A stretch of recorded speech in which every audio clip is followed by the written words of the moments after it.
నా TV news వార్తలకు స్వాగతం. ముందుగా వార్తల్లోని ముఖ్యాంశాలు. ప్రపంచ బ్యాంక్తో అమరావతి అభివృద్ధిపై చంద్రబాబు చర్చలు, పెట్టుబడులకు అనుకూల వాతావరణం, 3 ప్రాంతాల సమగ్ర అభివృద్ధిపై స్పష్టం, అమరావతిని గ్రోత్ ఇంజిన్ గా తీర్చిదిద్దే ప్రణాళికలు.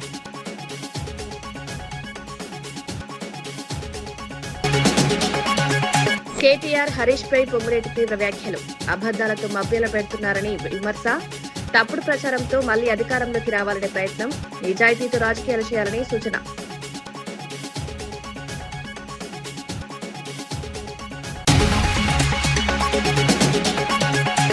ఆదిలాబాద్ లో డిఫెన్స్ ఎయిర్పోర్ట్ కేంద్రం కీలక ప్రణాళిక. డిఫెన్స్ ఎయిర్పోర్ట్ తో ఆదిలాబాద్ అభివృద్ధికి కొత్త దారులు, రక్షణతో పాటు సివిల్ టెర్మినల్ ఏర్పాటు, వరంగల్ ఎయిర్పోర్ట్ కు శంకుస్థాపన.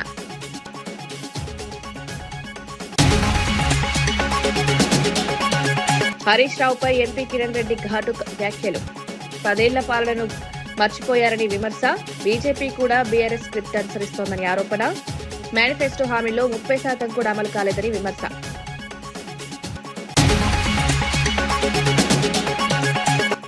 రైతుల భూముల వివాదంపై మందకృష్ణ ఘాటు హెచ్చరిక, సమస్యలపై రైతులతో భేటీ నిర్వహణ, పేద రైతులను ఇబ్బంది పెట్టడం సరికాదని వ్యాఖ్య, అన్యాయం జరిగితే ఉద్యమాలు చేస్తామని హెచ్చరిక. ముఖ్యమంత్రి చంద్రబాబు ప్రపంచ బ్యాంక్ ప్రతినిధులతో కీలక సమావేశం నిర్వహించారు. అమరావతిలో భారీ పెట్టుబడులకు అవకాశాలపై చర్చించారు. రాష్ట్రానికి అమరావతి గ్రోత్ ఇంజన్ గా మారుతుందని ప్రతినిధులు అభిప్రాయపడ్డారు. ప్రపంచ స్థాయి రాజధాని నిర్మాణంతో పాటు సమగ్ర అభివృద్ధి లక్ష్యంగా ప్రణాళికలు రూపొందిస్తున్నామని సీఎం తెలిపారు. రాష్ట్రాన్ని 3 ప్రాంతాలుగా అభివృద్ధి చేసే విధంగా చర్యలు తీసుకుంటున్నట్లు వివరించారు. పెట్టుబడులను ఆకర్షించేందుకు అనుకూల వాతావరణం సృష్టిస్తున్నామన్నారు. ఈ సమావేశం రాష్ట్ర అభివృద్ధికి కీలకంగా మారే అవకాశం ఉందని అధికారులు భావిస్తున్నారు.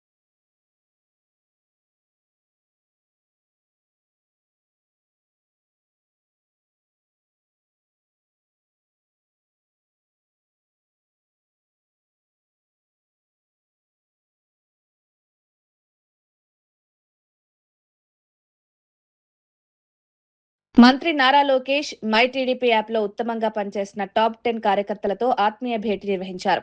కష్టపడిన వారిని గుర్తించడం పార్టీ సిద్ధాంతమని తెలిపారు. కార్యకర్తల పనితీరే వారికి గుర్తింపు తీసుకొచ్చిందని అభినందించారు. పార్టీ కార్యక్రమాలను సమర్థంగా అమలు చేస్తే టీడీపీ శతాబ్దం పాటు కొనసాగుతుందన్నారు. పార్టీ సిద్ధాంతాలను ప్రజల్లోకి తీసుకువెళ్లాలని దిశానిర్దేశం చేశారు.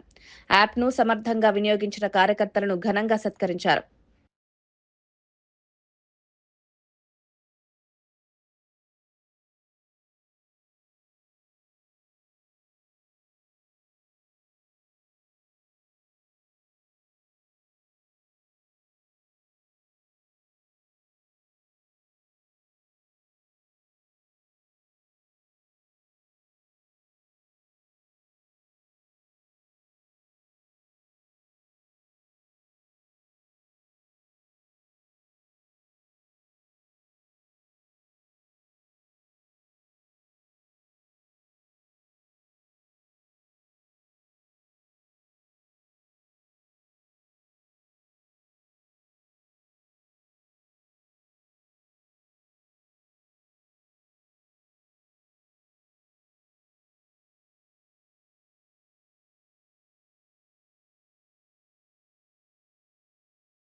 ఆదిలాబాద్ లో డిఫెన్స్ ఎయిర్పోర్ట్ నిర్మాణానికి కేంద్ర ప్రభుత్వం సిద్దమవుతోందని మంత్రి రామ్మోహన్ నాయుడు తెలిపారు.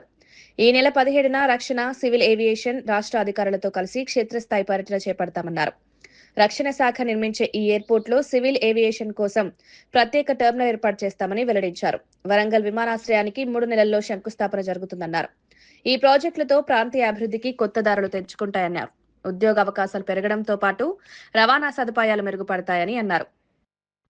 Have any nearby airport facility also have been aspiring to build an airport for themselves in the state in the region of Adilabad, and this issue has been strongly taken up by Minister Kishan Reddy ji, who comes from that state and who has been constantly guiding me also in or advising from the state of Telangana on how to have more airports built, because the only major airport in the state of Telangana is the Hyderabad Shamshabad airport, that has been built nearly 25 years ago.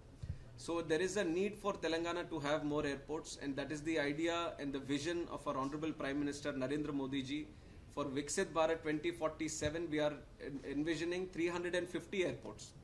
We have around 165 airports today, so we have to double the number of airports. And we are looking at the remote areas, we are looking at the tier 2, tier 3 cities to build these new airports. And Adilabad is one of the most prospective areas to build an airport today.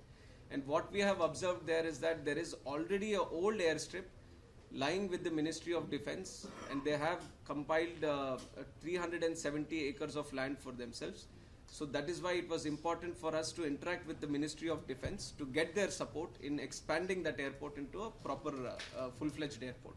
So we are very thankful on behalf of the state of Telangana and people of Telangana that Rajnath Singh sir has extended full cooperation in building the airport, and all the necessary approvals also he has assured that we are in the interest of building an airport there. And another aspect that he has communicated was that they want to set up a nice training facility from the side of defense to be operational in Adilabad region. So that is going to be an added activity for the airport.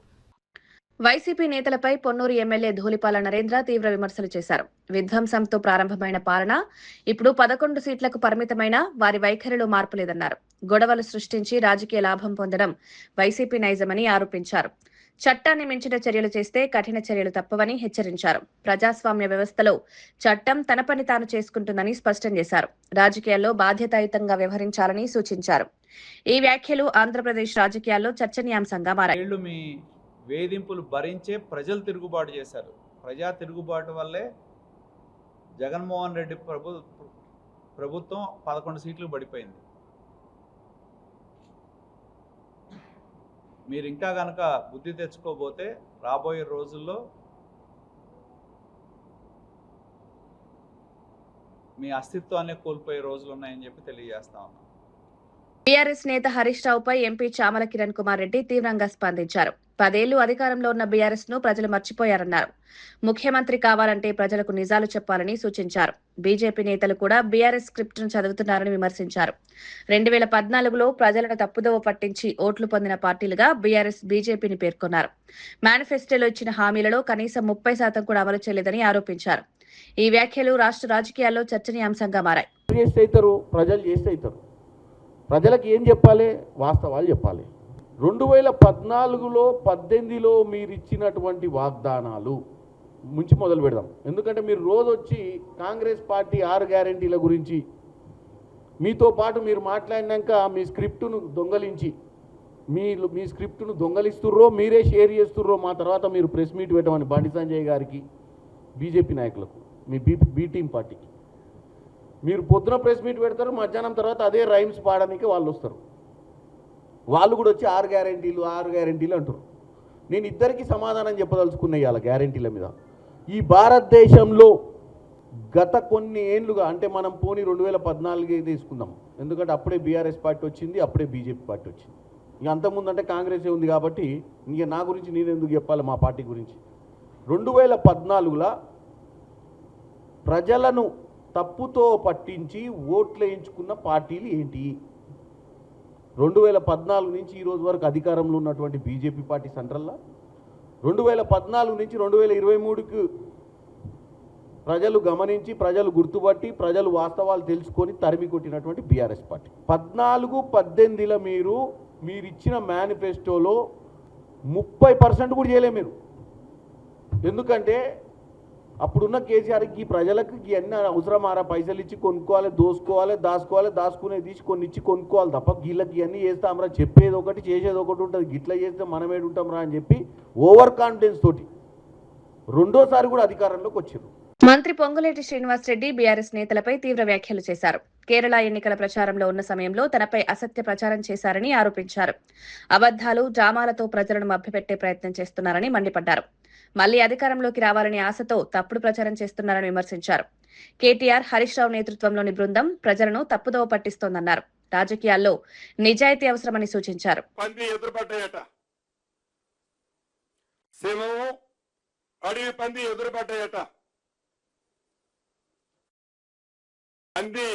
ఈ సింహాన్ని రెచ్చగొట్టడానికి ప్రయత్నం చేస్తుందట. నువ్వేం చేయలేవు, నువ్వు అది చేయలేవు, నువ్వు ఇది చేయలేవు, నువ్వు ఎత్తుగా లావుగా ఉన్నావు అని ప్రేరేపణలు పేలుతుందట. పేలి పేలి పేలి శవానికి ఒక స్టేజ్ లో కోపం వచ్చిందట. వస్తే శవం 2 అడుగులు ముందుకేసేసరికి ఈ అడవి పంది పక్కనే ఒక పెద్ద గుంట ఉందట, బురద గుంట. పోయి ఆ బురద గుంటలో పోయి మొత్తం ఆ బురద పుచ్చుకొని వచ్చి ఇప్పుడు రమ్మంటుందట. అంటే అది బుర్ర రాసుకుంటే ఆ బురద శవం రాసుకుంటది. 10 సంవత్సరాల్లో ఏవైతే ఈ రాష్ట్రాన్ని కొల్లగొట్టి ఆ బురదని ఈ ప్రభుత్వానికి అంటగట్టాలని ఎంత తాపత్రయపడుతుందో. మాజీ స్పీకర్ తమ్మినేని సీతారాం అమరావతి రాజధాని అంశంపై సంచలన వ్యాఖ్యలు చేశారు. ప్లాన్ బి మావిగన్ను అమలు చేస్తే ప్రపంచ స్థాయిలో పోటీ పడగలమన్నారు.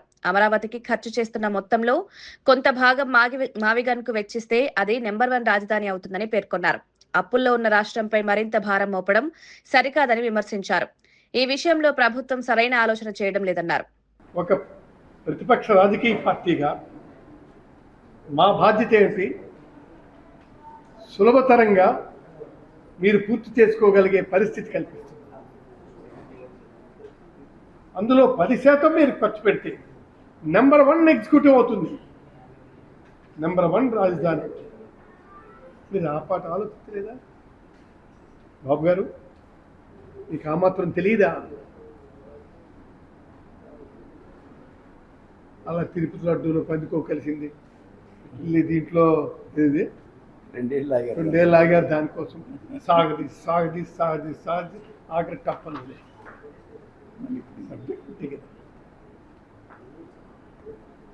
విషయం ఏదైనా ఉంటే కదా మీరు.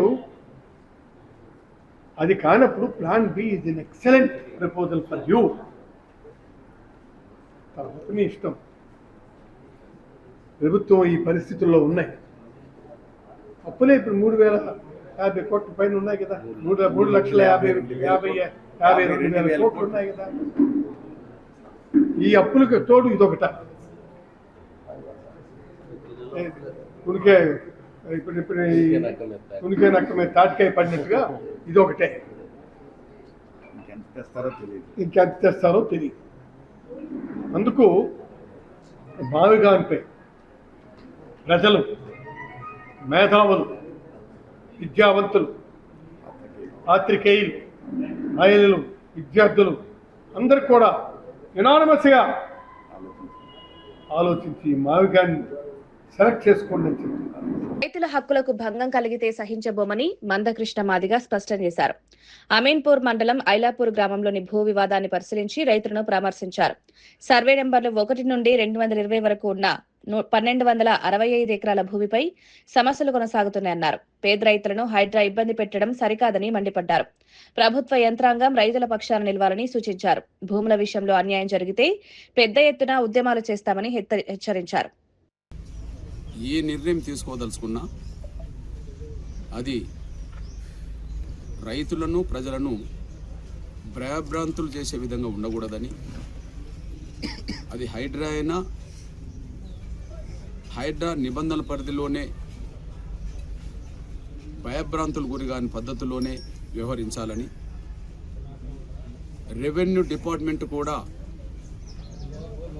కోర్టు పరిధిలో ఉండబడే వివాదాస్పద భూముల అంశాలని అంతిమంగా పూర్తి తీర్పు వచ్చేంత వరకు సంయమనం పాటించాలని నేను ముఖ్యంగా రాష్ట్ర ముఖ్యమంత్రి గౌరవ రేవంత్ రెడ్డి గారికి విజ్ఞప్తి చేస్తున్నా, గుర్తు చేస్తున్నా. తెలంగాణలో భూముల దోపిడీ జరుగుతోందని బీఆర్ఎస్ నేత ఆర్ఎస్ ప్రవీణ్ కుమార్ ఆరోపించారు. గుట్టలు, భూములు ప్రైవేట్ కంపెనీలకు వెళ్లిపోతున్నాయన్నారు. లక్షల కోట్ల విలువైన ఆస్తులు కొద్ది సంస్థల చేతుల్లోకి వెళ్తున్నాయని విమర్శించారు. ప్రజల భవిష్యత్తుకు చెందిన సంపదను కాపాడాల్సిన అవసరం ఉందన్నారు. ప్రభుత్వంపై తీవ్ర విమర్శలు చేస్తూ పారదర్శకత అవసరమని సూచించారు. కీళ్ళ నొప్పులున్నా, కాళ్ళ నొప్పులున్నా గుట్టల మీద మట్టి మొత్తం కూడా ఊపిరితిత్తుల్లో పీల్చుకొని గుట్టల బీమారి తెచ్చుకొని ఆంధ్ర పెత్తందారులు ఎంత ఇబ్బంది పెట్టినా తరతరాలుగా ఎంత దోపిడీ చేసినా కూడా కడుపులో పెట్టుకుంటూ మౌనంగా ఆరోధిస్తూ తెలంగాణ డెవలప్ చేసుకున్న తెలంగాణ ప్రజలారా, ఈరోజు మన గుట్టలు పిండి అవుతున్నాయి. ఈరోజు మన గుట్టలు పిండి అవుతున్నాయి. ఈరోజు మన గుట్టలు దోపిడీకి గురవుతున్నాయి. మన భూములు దోపిడీకి గురవుతున్నాయి. తెలంగాణ ప్రజల భావితరాలకు చెందాల్సిన లక్షల కోట్ల ఆస్తి రాఘవ కన్స్ట్రక్షన్ జోబులోకి పోతున్నది. మెగా కన్స్ట్రక్షన్ జోబులోకి పోతా ఉన్నది. ఇంకెంతో బడబడ కంపెనీల జోబులోకి పోతా ఉన్నది. ఇలా డీజిల్తో నడుస్తున్న జనరేటర్లు ఏవేవి కొత్వాల్గూడ ఏరియాలను అడిగితే మాకు వచ్చిన reply, assistant director mines and geology నుంచి వచ్చిన reply, Bhagat Singh stone crusher, Parameshwar Singh stone crusher, unnamed stone crusher, Raghava constructions, Sri Sai mines, great India mining private limited. 4వ నెంబర్లో Raghava construction, survey number 63, Kothwalguda, mandal Shamshabad, Rangareddy, working on generator. This is not my కవిత్వం, this is AD mines and geology ఇచ్చిన కవిత్వం. ఆయన ఇచ్చిన notice ఇది, ఆయన ఇచ్చిన రిప్లై. ఇప్పుడు చెప్పండి శ్రీనివాసరెడ్డి గారు, మీకు సంబంధం లేదా కొత్వాల్గూడ మైన్స్? ఎంతసేపు మీరు హరీష్ రావు గారిని, కేటీఆర్ గారిని, కేసీఆర్ గారిని, బీఆర్ఎస్ పార్టీని నిందిస్తున్నారు కదా, ఇప్పుడు మీరు చెప్పండి. ఆధారాలు మేము ముందర పెట్టినాం, రండి ఇప్పుడే ఇక్కడే ఛాయ్ తాగిపోదాం అక్కడికే అమరవీరుల స్తూపం దగ్గరికి. ఇన్ని ఆధారాలు ఉండి ఇవన్నీ బయట పెట్టిన తర్వాత కూడా మీరు ప్రజలను మళ్ళీ బోర్డులు మారుస్తూ తప్పుదో పట్టిస్తుంటే మీరు ఎట్లా కూర్చుంటున్నారండి? అంత పవిత్రమైన సెక్రటరియట్లో నాకు అర్థం కాదు. ఒకవైపు అమరవీరుల స్తూపం, మరోవైపు బాబాసాహెబ్ అంబేద్కర్, ఒకవైపు తథాగత గౌతమ బుద్ధుడు, వాళ్ళందరి మహనీయుల మధ్యలో ఉన్న కేసీఆర్ గారు ఎంతో అపురూపంగా కట్టిన సెక్రటరియట్లో కూర్చునే అర్హత ఉందా శ్రీనివాసరెడ్డి గారు మీకు? మియాపూర్లో బీఆర్ఎస్ నేత రవి యాదవ్ పై పోలీసులు కేసు నమోదు చేయడం వివాదాస్పదమైంది. శేరిలింగంపల్లి ఎమ్మెల్యే అరికపూడి గాంధీ ఫిర్యాదు మేరకు ఈ కేసు నమోదు చేసినట్లు సమాచారం. కాలనీలలో డ్రైనేజీ సమస్యలపై ప్లేకార్డును ప్రదర్శించడంతో ఈ వివాదం ప్రారంభమైంది. ఈ కేసును తప్పుడు ఆరోపణలుగా న్యాయవాదులు అభివర్ణించారు. ఇలాంటి కేసులు సుప్రీంకోర్టులో నిలబడవని పేర్కొన్నారు. రాబోయే ఎన్నికలను దృష్టిలో ఉంచుకుని రాజకీయంగా ఇలాంటి చర్యలు తీసుకుంటున్నారని రవి యాదవ్ ఆరోపించారు. ఎన్ని కేసులు పెట్టినా వెనక్కి తగ్గబోనని స్పష్టం చేశారు. జరిగింది. కన్సెంట్ డీసీపీ గారికి, కన్సెంట్ మేజిస్ట్రేట్లకు కూడా డైరెక్షన్ ఇవ్వడం జరిగింది. కానీ ఇక్కడ మా రవి యాదవ్ గారి మీద ఈరోజు ఎఫ్ఐఆర్ అయిన విధానం మనం చూస్తుంటే ఇక్కడ క్లియర్గా హైకోర్టు, సుప్రీంకోర్టు జడ్జిమెంట్లని పోలీసులు వైలేట్ చేసిరని మనకు క్లియర్గా కనబడుతుంది. ఇక్కడ రవి గారు చేసిన తప్పు ఎక్కడ కూడా, ఇక్కడ వాళ్ళు ఇచ్చిన కంప్లైంట్ ప్రకారం, వాళ్ళు చేసిన ఎఫ్ఐఆర్ ప్రకారం రవి యాదవ్ మీద ఎఫ్ఐఆర్ చేయొద్దు అని చెప్పి 41 సిఆర్పీస్కి వాళ్ళు ఏదైతే 35 క్లాస్ 3 నోటీస్ ఇవ్వడం జరిగిందో దానికి మేము క్లియర్గా రిప్లై రాయడం జరిగింది. ఏదైతే రవి యాదవ్ గారి మీద నమోదు చేసినటువంటి కేసు ఉందో చట్ట ప్రకారం ఈ కేసు చెల్లదు. 35 క్లాస్ 3 ప్రకారం ప్రాపర్గా మీరు ఇన్వెస్టిగేషన్ చేయండి. సుప్రీంకోర్టు అదేవిధంగా హైకోర్టు ఇచ్చిన జడ్జిమెంట్ల ప్రకారం, జడ్జిమెంట్లు ఎక్కడ కూడా జడ్జిమెంట్లు డీజీపీ గారు క్లియర్గా జడ్జిమెంట్ను వైలేట్ చేస్తున్నారు. ఇప్పటికైనా అంటే నల్లబాలు గారి కేసులో డీజీపీ గారికి, కన్సెంట్ పోలీసులకు ఇచ్చినటువంటి జడ్జిమెంట్లని మీరు ఫాలో చేస్తే తప్పుడు ఎఫ్ఐఆర్లు నమోదు చేయడం అంటే సీనియర్ లీడర్లని, రవి యాదవ్ గారి లాంటి సీనియర్ లీడర్లని అంటే అనగదొక్కే కార్యక్రమం, రాజకీయ ప్రలోభాలకు లోబడి ఈరోజు కేసు చేసినట్టు మనకు కనబడుతుంది. ఇలాంటి పొలిటికల్ వెండక్టర్ మీద చేసినటువంటి కేసులకి బీఆర్ఎస్ క్యాడర్ భయపడదు. మేము బీఆర్ఎస్ లీగల్ టీం రవి యాదవ్కు అండగా ఉంటుంది, రవి యాదవ్ను కాపాడుతుంది. తప్పుడు కేసులు ఎన్ని పెట్టినా ఈరోజు రవి యాదవ్కి బీఆర్ఎస్ లీగల్ టీం అండగా ఉంటుంది. తప్పుడు కేసులు, ఈ కేసు మీద కూడా ప్రాపర్ ఇన్వెస్టిగేషన్ చేసి కేసులు క్లోజ్ చేయకపోతే మేము హైకోర్టుకి వెళ్ళి అదేవిధంగా క్రిమినల్ డిఫమేషన్ వేసే అవకాశం కూడా ఉంటుంది. ఫర్దర్గా ఏ కేసు పెట్టినా ఇక్కడ ఈ పరిధిలో ప్రాపర్ ఇన్వెస్టిగేషన్ చేయాలి. ఇన్వెస్టిగేషన్ చేసిన తర్వాత నిజంగా రివీల్ చేసినట్టయితే, అగ్రీవ్డ్ పర్సన్ కంప్లైంట్ ఇచ్చినట్టయితే మాత్రమే ఎఫ్ఐఆర్ చేసే అవకాశం చట్ట ప్రకారం ఉంటుందని చెప్పి ఈరోజు బీఆర్ఎస్ లీగల్ టీం రవి యాదవ్కు మద్దతుగా పిఎస్కి రావడం జరిగింది. ఏ కేసులైనా బీఆర్ఎస్ లీగల్ టీం రవి యాదవ్కు మద్దతు తెలపడానికి మేము ముందుంటామని తెలియజేస్తున్నాం. జై తెలంగాణ. సురక్షిత మాతృత్వంతోనే ఆరోగ్యకరమైన సమాజ నిర్మాణం సాధ్యమని టీజీఐఏసీ చైర్పర్సన్ నిర్మల జయప్రకాష్ రెడ్డి తెలిపారు. సంగారెడ్డిలో నిర్వహించిన సేఫ్ మదర్ డే కార్యక్రమంలో పాల్గొని గర్భిణీల ఆరోగ్యంపై అవగాహన కల్పించారు. ఏఎన్సీ పరీక్షలు, పోషకాహారం, మాతృ మరణాల నివారణపై వైద్యులకు వర్క్షాప్ నిర్వహించారు. గర్భధారణ సమయంలో సరైన జాగ్రత్తలు తీసుకోవాలని సూచించారు. చిన్న వయసులో వివాహాలు నివారించాల్సిన అవసరం ఉందని తెలిపారు. జిల్లా కలెక్టర్ ప్రావీణ్య కూడా వైద్య సిబ్బంది సమన్వయంతో పనిచేయాలని సూచించారు. తల్లి, శిశు ఆరోగ్యంపై ప్రత్యేక దృష్టి పెట్టాలని తెలిపారు. తీసుకోవాల్సిన ఆహారం ఏంటి, వాళ్ళు ఉండాల్సిన పద్ధతులు ఏంటి అని కూడా చెప్పడం జరుగుతుంది. ఏ ఇబ్బంది ఉన్నా కానీ ఇమీడియట్గా వాళ్ళకి డాక్టర్స్ అందరు కూడా సలహాలు ఇచ్చి మరి వాళ్ళ ఆరోగ్యాన్ని కాపాడుకోవాల్సిన విషయం మరి ఈరోజు వర్క్షాప్లో చెప్పడం జరిగింది. అలాగే తల్లి పిల్ల మరి బాగుండాలి, మదర్ అండ్ చైల్డ్ అంటే మరి వాళ్ళు ఎలాంటి జాగ్రత్తలు తీసుకోవాలనేది చెప్పడం జరుగుతుంది. మరి ముఖ్యంగా రాష్ట్ర ప్రభుత్వం మరి వైద్య శాఖ మంత్రివర్యులు దామోదర్ రాజనరసింహ గారు, అలాగే ముఖ్యమంత్రి రేవంత్ రెడ్డి గారు మరి దీని మీద ఎక్కువ ఫోకస్ పెట్టి అందరూ కూడా ఆరోగ్యంగా ఉండాలనే ఉద్దేశంతో మరి సమాజంలో ఉన్న ప్రతి ఒక్కరు కూడా దీన్ని సద్వినియోగం చేసుకోవాలని తెలియజేయడానికి ఈ కార్యక్రమం చేసిన కలెక్టర్ గారికి అందరికీ కూడా ధన్యవాదాలు.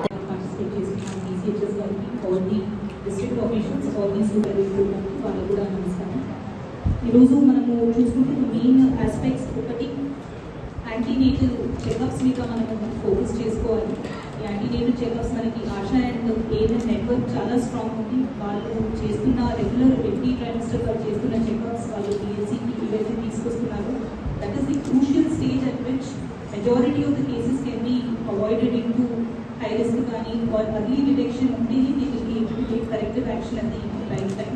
100% ట్రాకింగ్ ఆఫ్ ఎవ్రీ విమెన్ డిస్ట్రిక్ట్లో, రూరల్లో అవ్వచ్చు, అర్బన్లో అవ్వచ్చు, 100% of the women who are pregnant they should be tracked by our health system.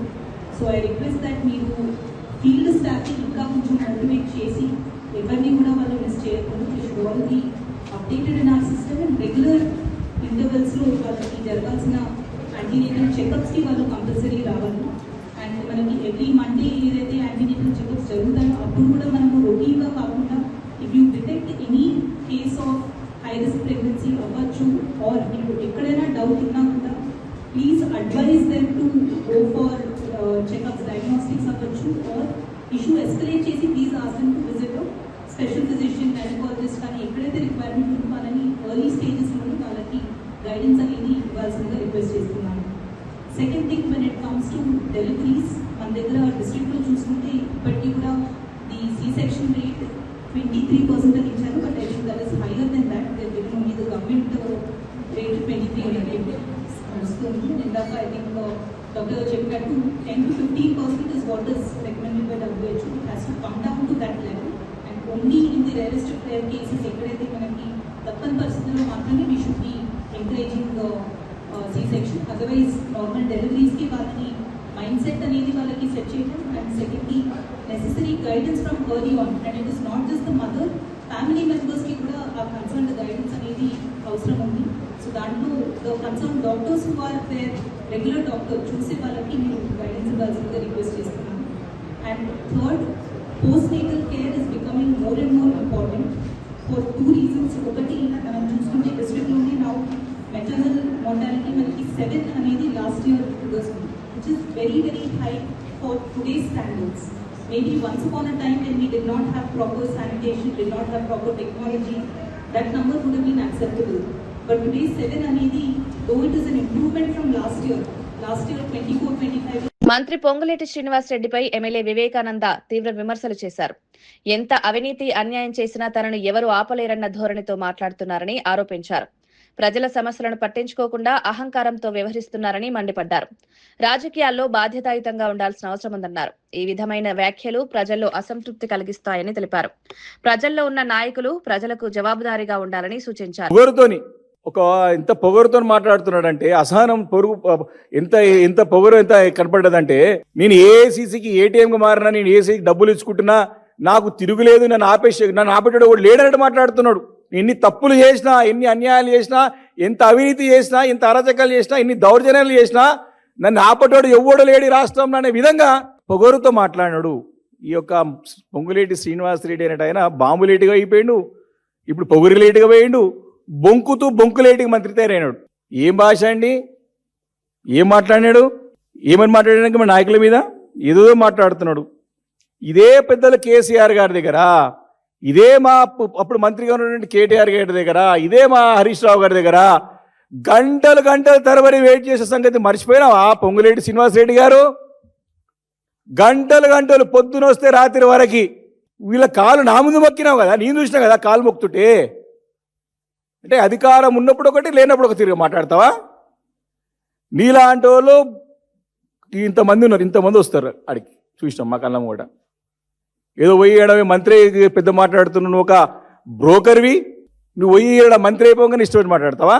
అంటే ఇక్కడ ఉన్నప్పుడు ఏమో కాళ్ళు పట్టుకుంటావు, దేవుళ్ళు అంటావు, గంటలు గంటలు వెయిట్ చేస్తావు. ఇప్పుడేమో అధికారం రాగానే అధికార మదంతో మాట్లాడతావా?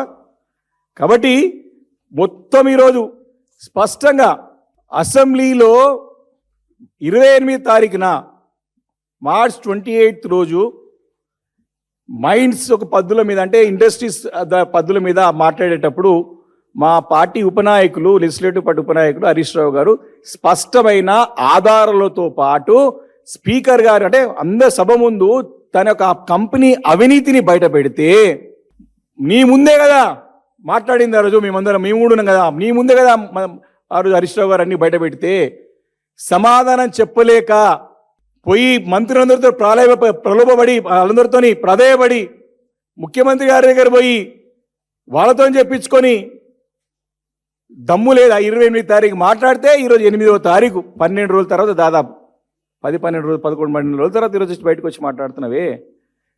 ఆధారాలతో పాటు అవసరం అనుకుంటే మావి తప్పైతే మమ్మల్ని ఉరి తీయండి, దేనికైనా సిద్ధమని చెప్పేసి మేము ఛాలెంజ్ చేసినాం ఆ రోజు. హరీష్ రావు గారు సమాధానం లేదా రోజు నీకు? తప్పించుకో, రాత్రికి ఫ్లైట్ ఎక్కి కేరళ వెళ్ళిపోయినావు. పోతే ఏంది ఇక్కడ అంతా మంత్రులందరితో ఏం చెప్పిస్తావు? రాఘవ కన్స్ట్రక్షన్స్ ఎవరిదో ఏం చెప్పించినావు? ఎవరిదో ముఖ్యమంత్రి గారు సభలో ఆన్ రికార్డ్ రాఘవ కన్స్ట్రక్షన్స్కి పొంగులేటి శ్రీనివాస్ గారికి ఇదే బొంకులేటి శ్రీనివాస్ రెడ్డికి ఏం సంబంధం అండి అన్నాడు. ఏదో దూర బంధువు రెడ్డి అయినంత మాత్రాన కలుస్తారు, ఆ చుట్టరికరం కలుస్తుంది, ఎక్కడ చుట్టరికం దూరం చుట్టరికం కలుస్తుంది కానీ ఆయనకి ఏం సంబంధము అన్నాడు. ఇంతకంటే దిగజారుడు, ఇంతకంటే సిగ్గుచేటమని ఉంటుందా? ఈరోజు వచ్చి దానికి అంత కూడా వివరణ ఇస్తా ఉన్నారు ఈరోజు. అంటే ఆ రోజు అసెంబ్లీలో ఒక మాట, ఈరోజు ఒక మాట.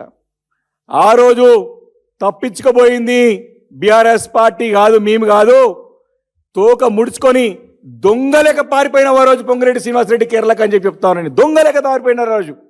నల్గొండ జిల్లా మాన్యం చెల్కల్లో నూతనంగా నిర్మించిన పట్టణ ప్రాథమిక ఆరోగ్య కేంద్రాన్ని మంత్రి కోమటిరెడ్డి వెంకటరెడ్డి ప్రారంభించారు. 2 కోట్ల రూపాయల వ్యయంతో నిర్మించిన ఈ భవనం ద్వారా పేద ప్రజలకు నాణ్యమైన వైద్య సేవలు అందించడమే లక్ష్యమన్నారు. ఉచిత వైద్య సేవలను మరింత విస్తరించేందుకు ప్రభుత్వం కృషి చేస్తోందని స్పష్టం చేశారు. ప్రతి కుటుంబానికి ఆరోగ్య భద్రత కల్పించే దిశగా చర్యలు కొనసాగుతున్నాయన్నారు. గ్రామీణ ప్రాంతాల్లో వైద్య సదుపాయాలు మెరుగుపడతాయని పేర్కొన్నారు. ఈ కేంద్రం ప్రారంభంతో స్థానికులకు ఆరోగ్య సేవలు చేరువయ్యాయి.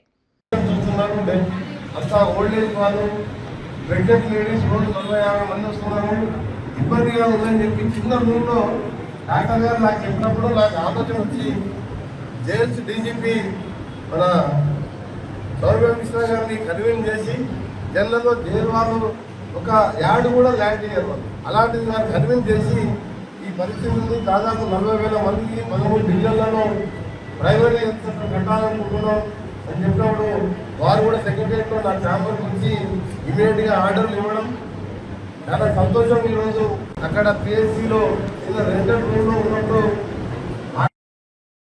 వార్తలు ముగించే ముందు ముఖ్యాంశాలు మరోసారి.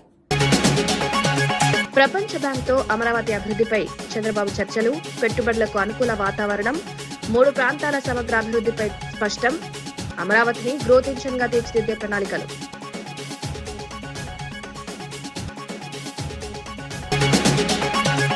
కేటీఆర్ హరీష్ పై పొంగులేటి తీవ్ర వ్యాఖ్యలు, అబద్దాలతో మభ్యలు పెడుతున్నారని విమర్శ, తప్పుడు ప్రచారంతో మళ్లీ అధికారంలోకి రావాలనే ప్రయత్నం, నిజాయితీతో రాజకీయాలు చేయాలని సూచన.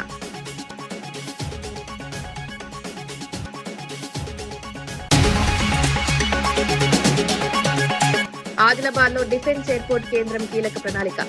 డిఫెన్స్ ఎయిర్పోర్ట్ తో ఆదిలాబాద్ అభివృద్ధికి కొత్త దారులు, రక్షణతో పాటు సివిల్ టెర్మినల్ ఏర్పాటు, వరంగల్ ఎయిర్పోర్ట్ కు శంకుస్థాపన.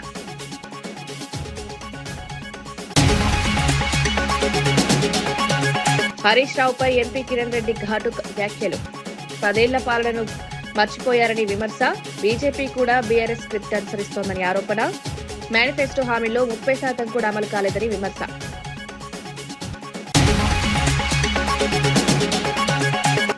రైతుల భూముల వివాదంపై మందకృష్ణ ఘాటు హెచ్చరిక, సమస్యలపై రైతులతో భేటీ నిర్వహణ, పేద రైతులను ఇబ్బంది పెట్టడం సరికాదని వ్యాఖ్య, అన్యాయం జరిగితే ఉద్యమాలు చేస్తామని హెచ్చరిక. ఇవి ఈనాటి వార్తా విశేషాలు. మరో బులెటిన్లో మళ్ళీ కలుద్దాం. నమస్కారం.